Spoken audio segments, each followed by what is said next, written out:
are back. This part actually, it stripped the threads out of this part, which was pulling up on the cutlass bearing. So I developed something else that's a little better. So basically, I cut this piece of aluminum out. You can see it there, and I made it so that when it goes this way, I want to put a washer on the bottom too. When it goes this way, it flattens out, and it's the exact size as that cutlass bearing is.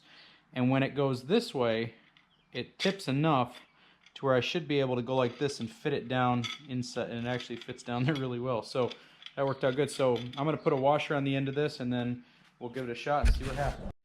All right, so fast forward to that puller not working at all, not being near strong enough, and this is what I ended up having to do. So I took, you can see, I cut on 2 sides with the Sawzall, and that didn't work. So then I decided to just cut like a 1-inch chunk out of it and basically destroy the bearing. But it really looks like there's a cavity down there. It looks like there is. So that's really weird. So apparently the only place it's touching is in the very front here. So you can see there's a cavity back down in there. And this, you know, this is ugly, but this is what some people said you had to do. So, yeah, so I'm gonna pound that chunk out of there, and then hopefully I'll be able to squeeze this bearing closed and then pull it out of there, and I'll show you that when I'm done. A little close up on this again. I need a different light. Hopefully you can see. I'm trying to do a good job and show you guys everything here, but it's challenging.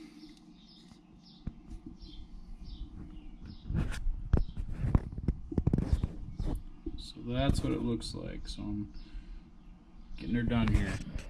Okay, so after pounding on that, it did break loose, break free there. So now I'm gonna pull it out, and hopefully we'll clean that spot up, and then we'll be reinsert the new one. So the cutlass bearing is out, so I cut a slot in it like that, and then I used my puller slide hammer with that attachment on it, and I was able to put it down in there, grab the lip, and then work it out of there. So it looks like everything's fine. I just need to clean it up a little bit, and then I'll have to put the other one in the freezer. I marred up some of these edges, and some of them are just corroded, so I just have to clean that up a little bit, and then we'll put the new one in. Notice there is a ton of corrosion in here. You can see, and that's actually maybe even adhesive.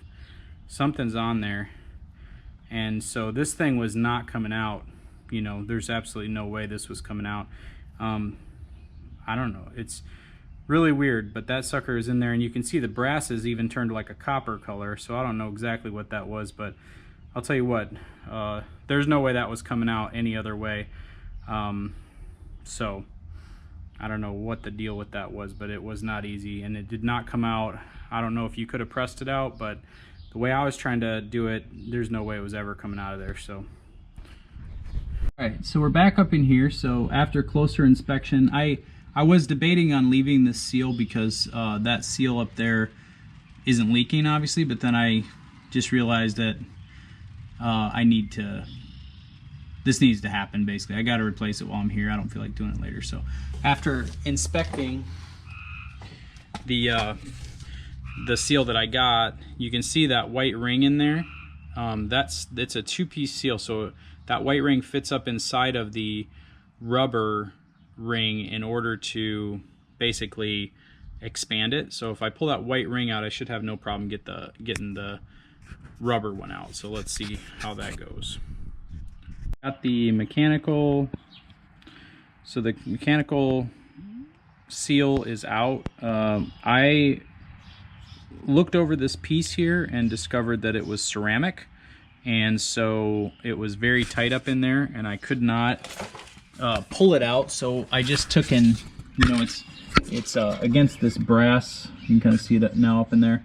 I just took and basically broke it into pieces, which worked out really good. So now I'm going to put some vinegar and some water and spray bottles. I'm going to spray it up in there to get rid of all that corrosion that's up in there.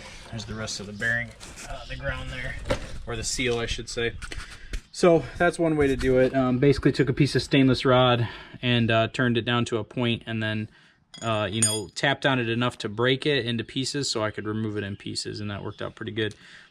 There's tons of corrosion though, so I'm glad that I did this because this seal is pretty rough, and so we'll get it. And I have a new one, so there's no reason why I wouldn't replace it. That part back on. We're going to put the rest of the mechanical seal on here.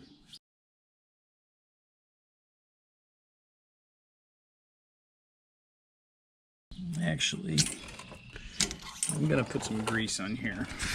I'm just going to add some oil, some lightweight oil back here on the shaft, because this thing fits pretty tight, and I don't, you know, there's some corrosion on the shaft. So if we get some oil on there, it should, there we go, it should slide pretty good.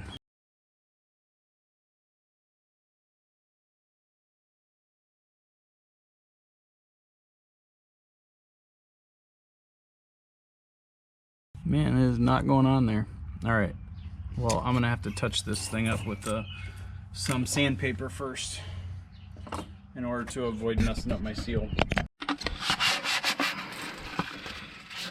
All right, so just some 400 grit here, and then you know, not really, I'm not taking any material off, just the corrosion that's on the shaft. And this part of the shaft doesn't matter that much anyways, because nothing attaches to it. So it's not like I'm changing tolerances or anything.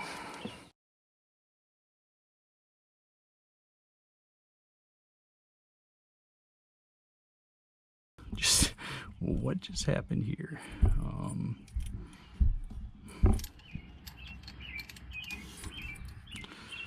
Okay, so something,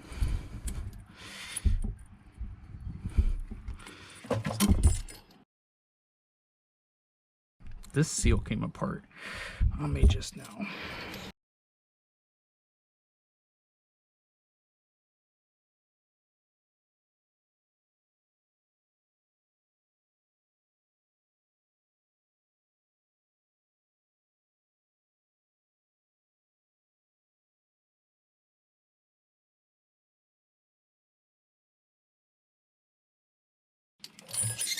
Okay, so that seal just came apart into actually a lot of parts.